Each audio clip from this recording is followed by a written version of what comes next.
Монголчууд нийгэм журам давшин орсон нь номноос бэлтгэв.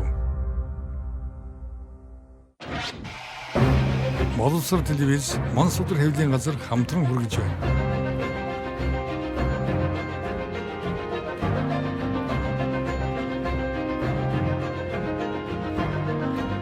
Хоёрдугаар зуун бол Монголын түүхэнд олон томоохон үйл явдал өрнөсөн зуун. Энэхүү нэвтрүүлэг нь 1924-өөс 1959 он хүртэлх монголчууд социализмын хэмээн нэрлэгдэж суурин иргэншил амьдралд хүч төрөн орж ирсэн нүүдэлчин ард түмэн хувьсан өөрчлөгдөх эхлэл тавигдсан чухал үеийн нийгмийн байдлыг өгүүлэх болно.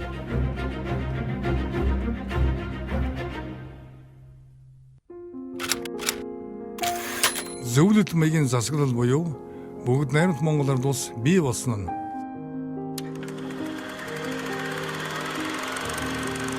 Зөвлөлт холбоот улсаас Монголын талаар авч хэрэгжүүлсэн бодлого Коминтерн хэмээх олон улсын байгууллагын нэрээр хэрэгжиж байлаа.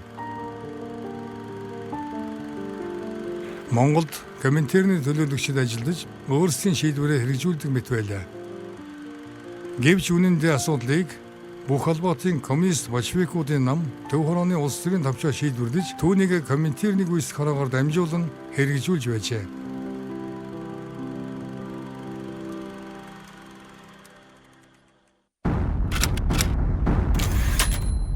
Монгол ба Коминтерн.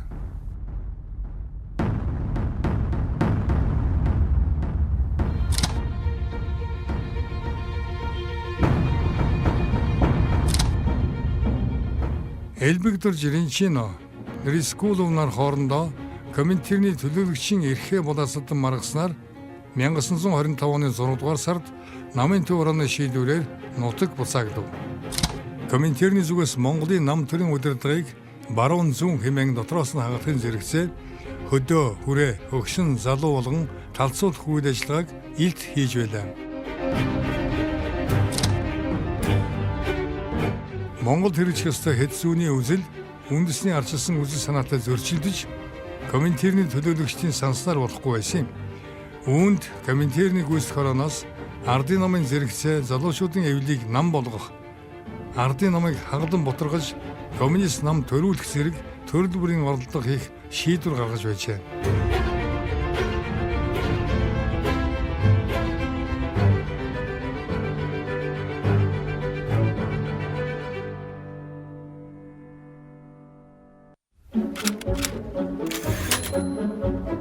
Зүүнтэн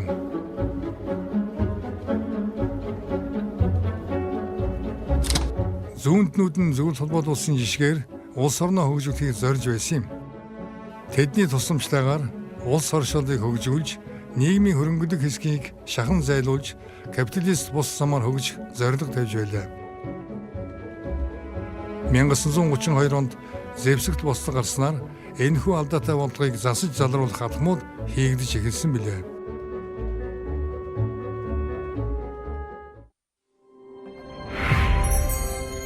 Нэвтрүүлгийн хамтрагч Монс өдөр хэвлэлийн газар. Коминтернаас хөндийрхийг ордсон нь.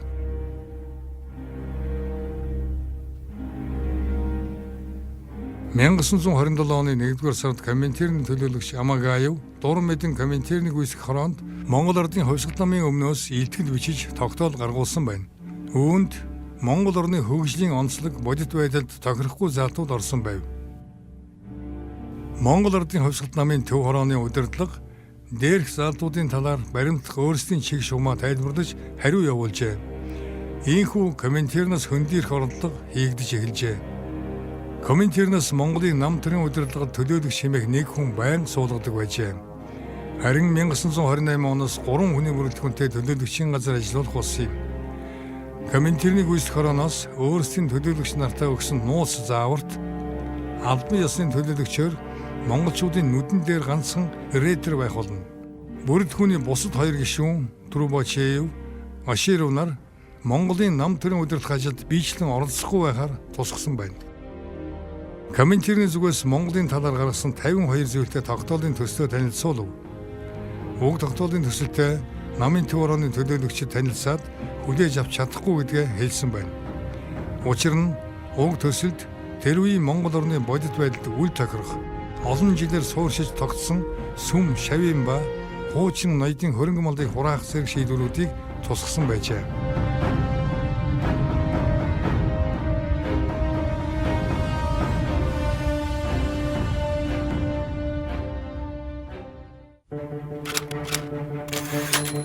Пан-монголизм.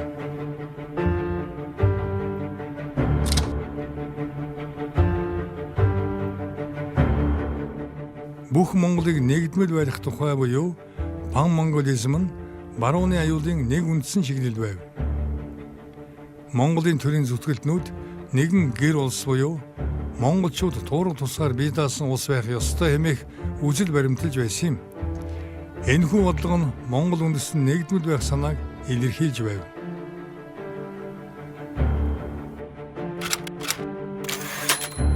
Тагн Урянхай. Урянхай нь эртний хамаг Монгол улсыг бүрдүүлж байсан гол аймагуудын нэг бөгөөд Алтай нурууны дагуу суух баруун хязгаарыг сахих үүрэгтэй харуул аймаг байв. 20 дугаар зууны эхээр Урянхай нар Монголын нэгдсэн төрийн эсрэг бослого үеийн гаргасан учраас Өвөр Монголд Урянхай 3 хязгаар, Ар Монголд Хөвсгөл нуурын Урянхай 4 сум, Ховдын хязгаарт Алтай Урянхай 7 хушуу, Засагтхан аймагт Урянхай 2 хушууг тараан сууршуулжээ. Дамбадорж Сэвэн Жамсрааны нарын Урянхайг тусгай улс болох талаар баримтжсэн бодлого нь комментийн зарим нөхдөд таалагдаагүй өгөөд Монгол өвгтнийг албадан нэгтгэхийг зорих явдлыг эсэргүүцэх хэрэгтэй гэсэн заавар удаадараа өгч байсан юм.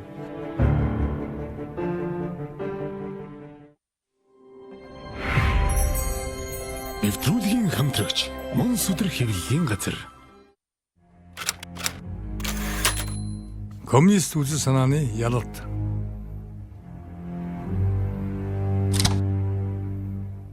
Бүх холбоотын коммунист большевикуудын нам Коминтерний зүгээс намын доторх хөдөлгөөнийхэнд удаадараа дэмжлэг үзүүлжээ. Тэднэр болон өөрсдийн төлөөлөгчөөр дамжуулан Монголын удирдах бүрэлдэхүүнд нөлөөлөл үзүүлэх оролдлого хийсээр байлаа. Коминтернээс танилцуулсан 52 зүйлт болон 4 зүйлт тогтоолуудын төслүүдийг Монголын удирдлага өөрийн орны онцлогт үл тохирно хэмээн хүлээж аваагүй байна. Энэ асуудлаас болж бүх холбоотын коммунист большевикуудын намын тусгай хорооны улс төрийн товчоо 1928 оны 6 дугаар сард Коминтерний байнгын төлөөлөгчийн эргүүлэн татах асуудлыг 2 удаа авч хэлэлцэж байжээ.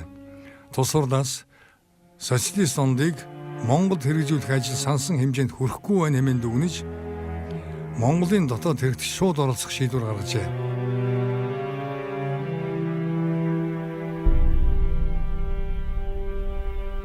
Улмаар 1928 оны 9 дугаар сарын 10-ны хурлаар Монголын асуудлыг шийдвэрлэх Коминтерний тусгай бүрэн эрхт комиссийг Монгол Ардын Хусгал намын их хурд илгээхээр томилжээ. Монголд очих Коминтерний гүйцэтгэх хорооны тусгай комиссийн гол зорилго нь зүүнийхнийг дэмжиж гүйцэтгэх хорооны боловсруулсан эдийн засаг, улс төрийн шаардлагын мөрийн хөтөлбөрийн үндсэн дээр тэднийг зохион байгуулж удирдах явдал байлаа.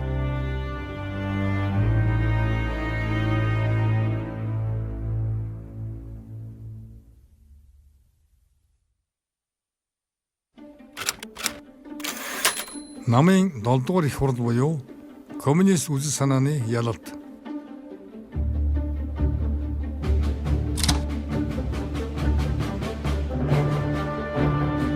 Бүх холбоотын коммунист большевикуудын намын Төв хорооны улс төрийн төвчөөний хурлын 1928 оны 10 дугаар сарын 11-ний өдрийн хуралдаанаар Монголын засгийн газрын бүрэлдэхүүнд өөрчлөлт оруулж намын удирдлагаас Дамбадоржийг хөндийрүүлэх тухай ярьж байжээ. Энэ асуудлыг их хурдын турш Коминтерний гүйцэтгэх хорооны тусгай комиссийн нууцаар ярилцж байсан юм. Ийхүү эцсийн шийдвэрсний дараа түүнийг албан тушаалаас нь буулгасан юм. Дамбадоржийг албан тушаалаас нь буулгаад орхих нь Марунтан буюу Монголын үндэсний үзэл сэргэх халтай хэмээн үзжээ.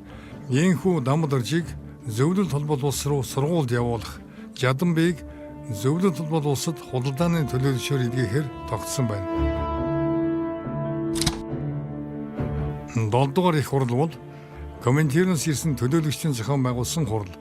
Энэхүү их хурд Монголд экспортлсон Оросын хувьсгалын үзэл санааны ялалт болсон юм.